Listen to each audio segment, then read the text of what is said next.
Sari Muda, mantan calon wali kota Palembang, ditangkap Subdit Duo Harda Ditreskrimum Polda Sumsel karena tersandung kasus dugaan tipu gelap tanah. Selain Sari Muda, polisi juga nangkep Margono Mangkunegoro.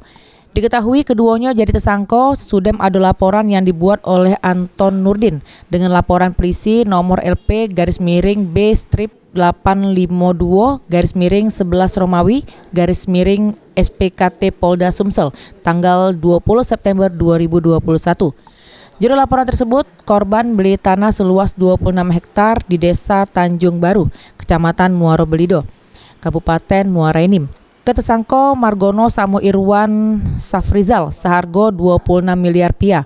Samo sudem punya hak milik sebanyak 7 persil.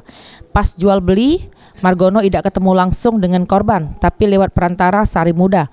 Sebelum dibeli, Sari Muda ngeyakin ke korban Samo ngato ke tanah tersebut aman alias tidak bermasalah.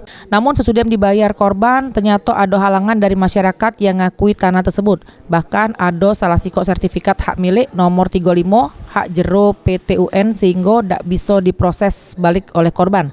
Direktur Reskrimum Polda Sumsel Kombes Pol Hisar Sialagan membenarkan adanya penangkapan kedua tersangka terkait dengan masalah tanah tersebut. Kami sudah melakukan terhitung mulai tadi malam melakukan penahanan terhadap saudara S dan terhitung mulai kemarin yang bersangkutan menjalani penahanan oleh penyidik.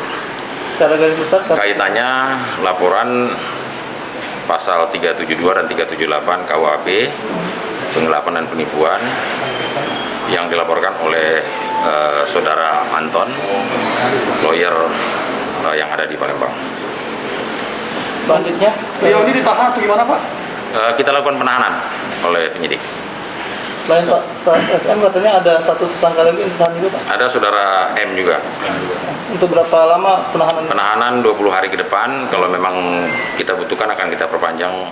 Mulyadi, PAL TV.